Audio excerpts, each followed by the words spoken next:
call as I'm, like, sitting in a visitation with someone. I'm like, am I being ministerial enough? Like, why does this matter? You know, you have all these thoughts. And Sean was saying, one of them was saying that they were feeling this, it was Carl, saying they were feeling the same way as they were visiting with someone. And I think as we go on into this process, like, I think I'll be able to relax a little bit more into it and just be even more present. It's not that I don't feel like I'm present with people, but I just feel like I second guess my role and who I am. And it's funny, today we were over in memory care neighborhood, and I let someone in, and they said, oh, they were some medical person. They said, oh, I have something for so-and-so. And I was like, oh, I don't know what you're talking about. I'm just a chaplain intern. And she was like, you're not just a chaplain intern. You're a chaplain intern. And I was like, yeah, that's right. Like, thanks for that. And then she went off and did what she needed to do. But, yeah. Yeah. It says a lot. Good. I mean, that's, yeah.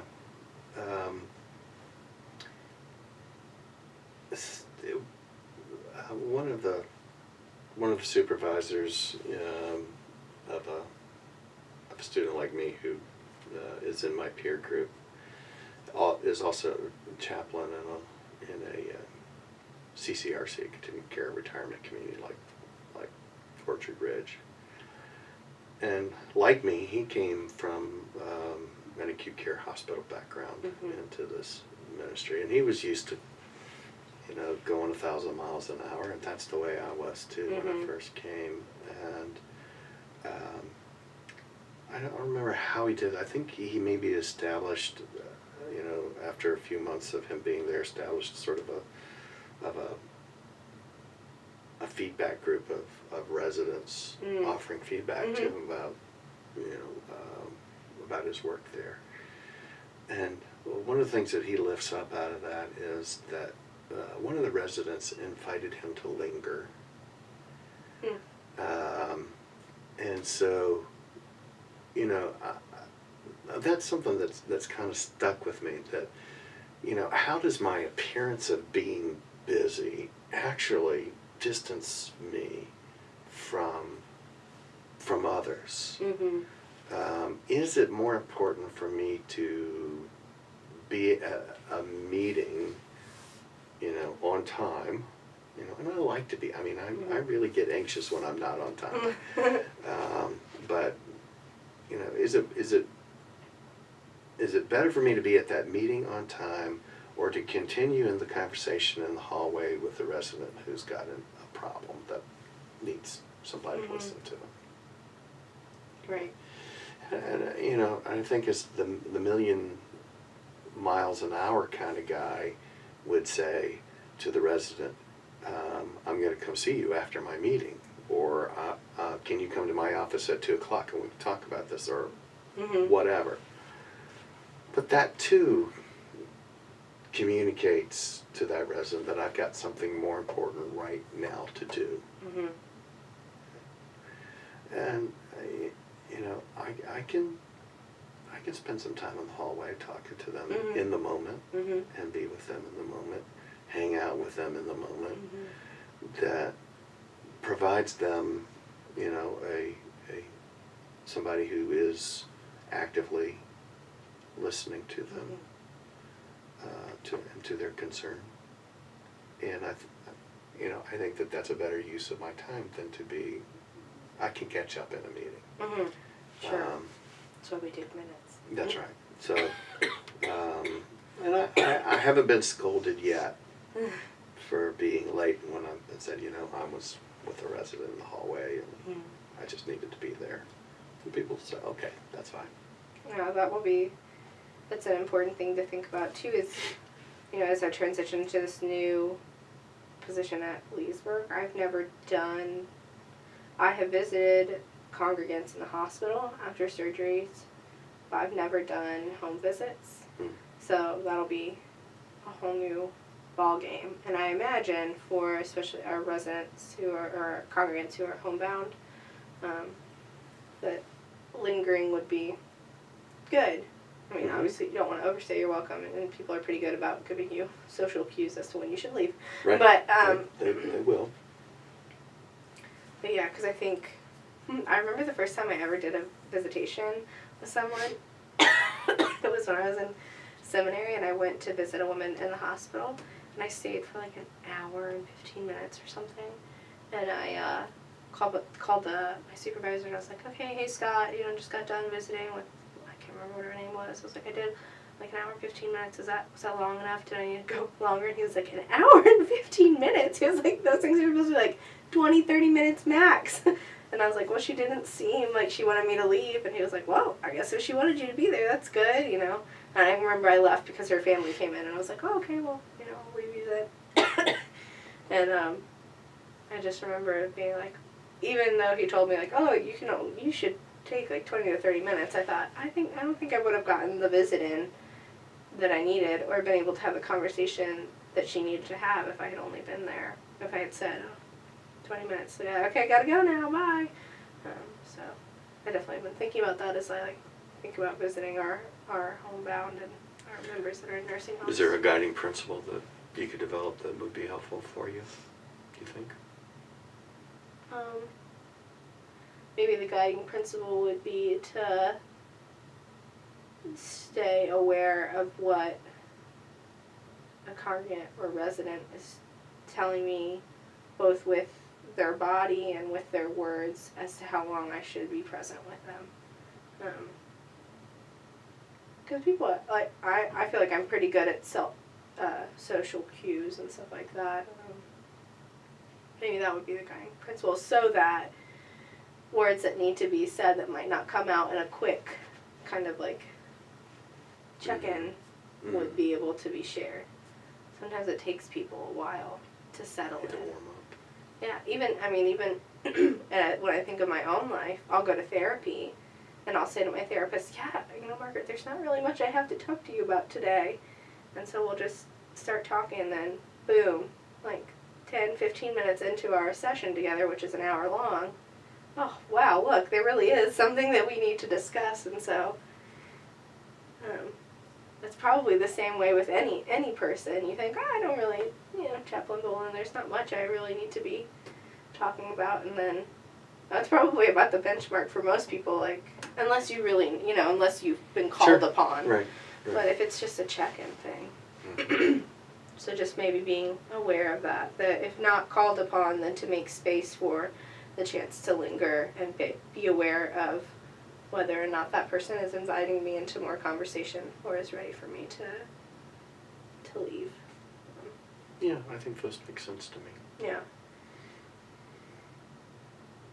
I think so too. It's helpful. Good. Yeah. I'm trying to think of anything else that we need to talk about.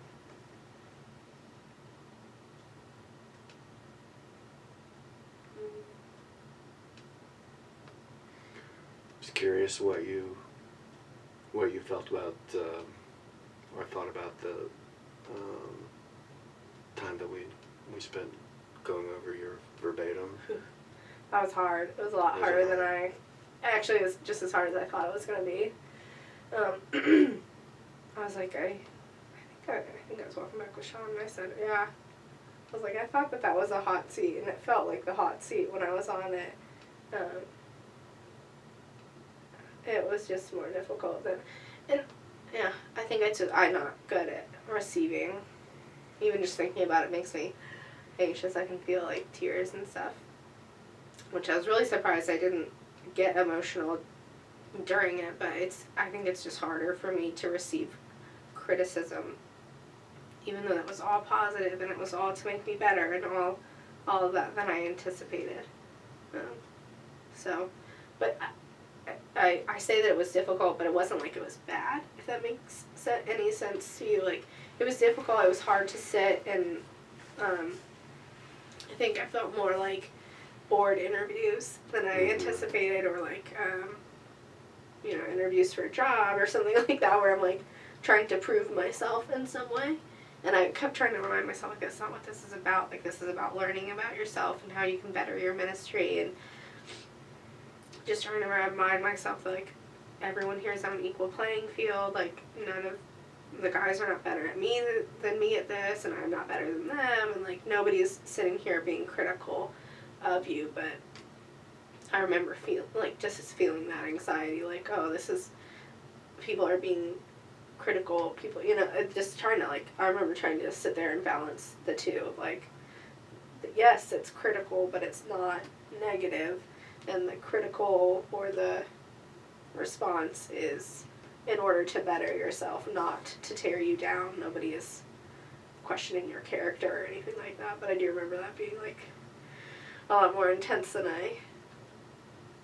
or just as intense as I suspected it would be. I had hoped I wouldn't feel that way, but I did.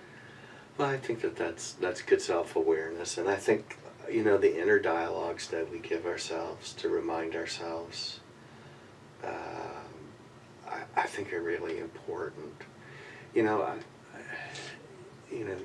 If you think of a strategy that would be helpful to this idea of being placed on a hot seat, because I think that is almost universal in that situation. I don't know that anybody feels 100% confident, especially their first time, I imagine. Sure.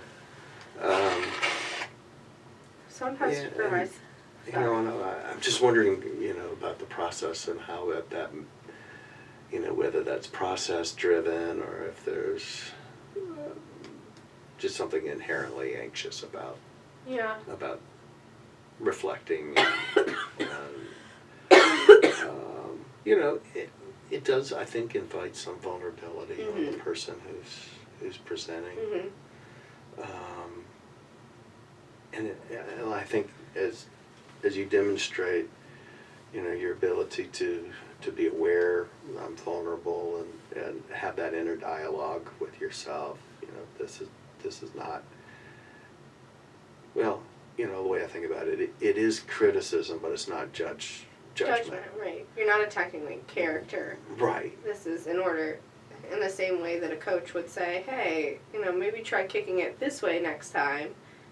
It doesn't mean you're a horrible person or that the way you kicked it last time was appalling. It was just like, I'm just trying to give you tips to how to be better, So. Yeah, so, being able to hear from your peers, being able to hear from me,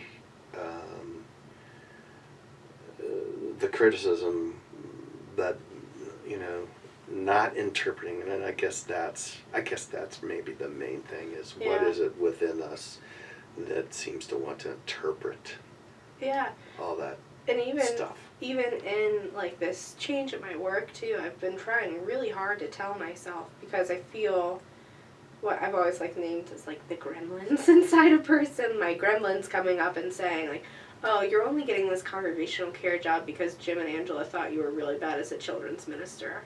Like, it's not really about your gifts and graces. It's more about Angela getting what she wants. You're not good at your job, and so they're trying to hawk you off on the old people so you don't have to be fired, but the old people can still be taken care of.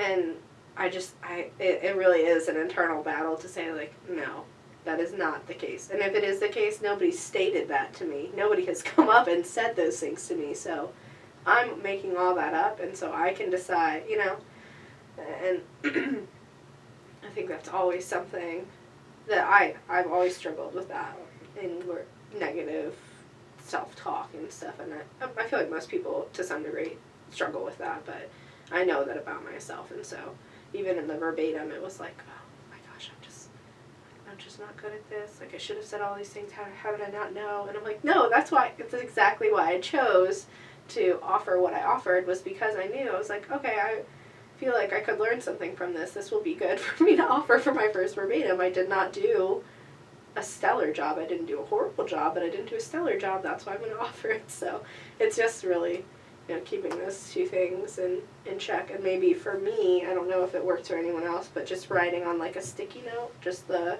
phrases, like, remember that this is for to make us better, and this is not, like, a judge on your character. Just so I can, like, look it down at that and be like, okay, yep, I can receive what Bill is saying, or I can answer the question that Sean's asked me and stuff like that, so. But yeah, it was a hot seat for sure. But even Sean said, he was like, yeah, I felt that too. So it was comforting to hear that I wasn't the only one that thought, that was a little intense, but not. Yeah. I don't think it has anything to do with you or anything. I think it's just, it's hard. And some people struggle, I think, more with stuff like that. And I'm one of them, so. Like I said, I've been doing CPE off and on for a long time, and I've never 100% felt comfortable at it myself. Yeah. You know, and it does yeah, it does feel like a hot seat or all of those kinds of things, but I admire the inner dialogue that you're capable of having with yourself, and I think that's, you know, I think that's a significant ability to be able to have. So, yeah. Thanks, I'll take that compliment. It's hard work what we're doing. You know, Sean and I are in, since he's new in the area, he has to be a part of a clergy peer group, and we invited him to be part of ours because one of our clergy moved from Front Royal to Salem, and so we have like an open spot. And we're having a really hard time getting everyone's schedules to mess, because we have the chaplain from Shenandoah, the chaplain from RMA, the two of us as both kind of like associates and at kind of the beck and call of our senior pastors, plus we're doing CPE, and then my husband, who's like free to do whatever he wants because he's a senior pastor, but not really, you know. So it's like really hard making all the schedules work. And you still got to answer to a bishop. Yeah, that's right. That's it. Sean was saying, he was like, I don't know, man, by the time we get to that clergy peer group meeting, I'm going to be like, nope, I'm all feeled out. Like, I don't want to talk about my feelings anymore. I don't want to think about any introspection. I just want to be who I am, awful or not. And I was like, I feel the same way, because I have, you know, we have this, we have our one-on-ones, we have, I have a cohort that I started with, like, other women, and so it's a lot of introspection. And I was telling Dana, I was like, I kind of feel a little fatigued from it, that, like, because you are being somewhat critical of yourself in order to grow yourself, but there's sometimes where I'm like, who cares that I'm that way? Everybody else gets to be an ugly person, why can't I just be ugly, you know? Why do I have to be self-aware, you know? You kind of get to that place. Which is what I think I was feeling so intensely yesterday at work, and I was, like, trying to, like, battle it back. I'm like, oh, these other people, they're just, oh, you know. I'm like, that's not what this is about, you know. Extend grace to others and yourself, so. I don't know, maybe Methodists are better at it than Lutherans, but my Lutheran clergy groups,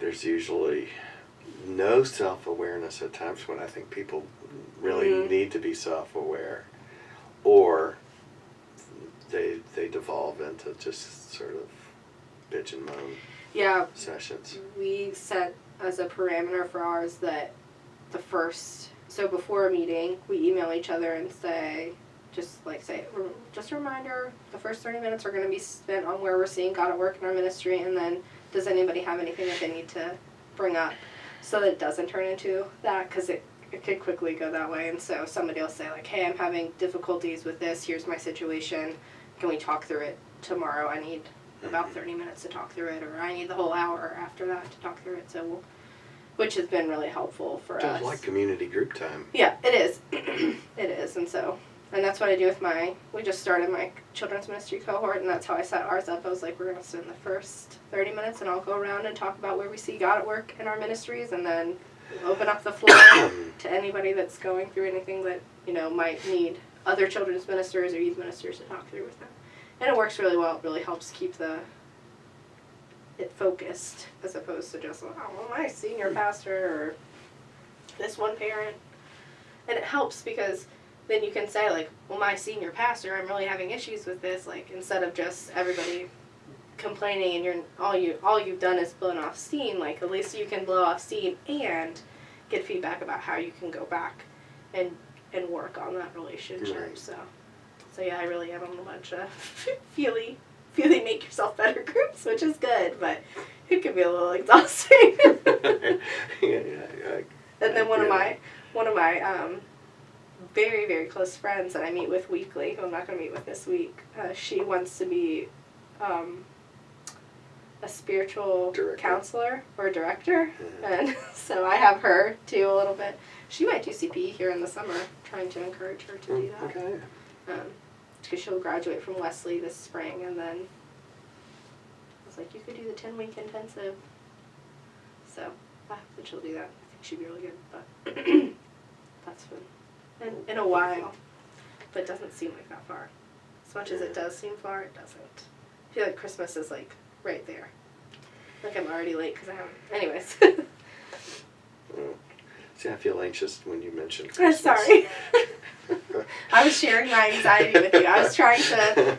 So I'm letting you know. Yeah. Christmas makes me anxious. It does, and this has been an anxiety-producing beginning half of the week. So I'm just checking the time. Hey, Harold. Can you give me about 5 minutes? Yep, I'll go check. I got a couple other orders, Great. so I'll come back here. Thanks. Somebody work on my computer. Oh. Fun. Yeah.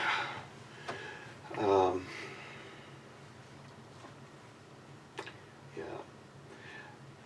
So I wonder if, I like that kind of idea to be able to talk. You do it on the process reflections where you look at how, what's been a moment of awe for you, Mhm. or how's God been present for you. But I wonder if that's something to adopt into community group time as well. It's good because sometimes, for me, it has called out times where I haven't been attentive to the way that God's working in my ministry, and that's when I've really been able to say, like, whoa, I'm really doing this for myself, and I've really lost focus of God in this. Yeah. And maybe that's why I'm feeling so depleted, because I'm not resting in God. I'm just saying, like, I'll take care of myself. It's been helpful. I mean, there have been weeks, I know, with our clergy peer group last year where they would sit there, and I'm the only woman, so all the guys would go around and be like, oh, this is where I see God at work. And especially with 2 chaplains at both high school and at college, from my interaction with campus chaplains, they see fruit a lot.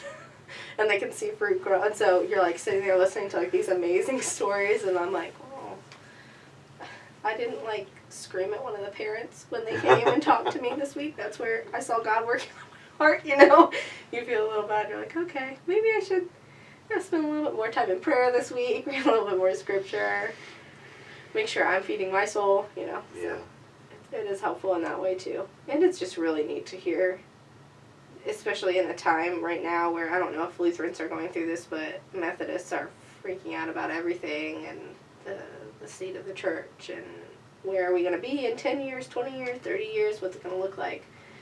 It's really good for me to hear, hey, God is still in this, and my work and, anxiety aside, God is present, so it's helpful. Yeah, it might be good for us to name that, especially I sense from the other guys, maybe this is me projecting, but that all of us are feeling a lot of like Carl has a lot going on, and Sean just starting a new appointment, and me transitioning into a new form of ministry that probably is good for us to like, keep our eyes a little bit more focused on like where did you really see God at work, so. Okay. Alright. I'm going to keep that in mind, see how I might institute that or work with that somehow. Mm-hmm. All right. Well, thank you. Thank you. Now I'm going to go visit Elizabeth Thompson. Oh, good. Yeah, and she's been at home working on her arm. Yes, she has been. One,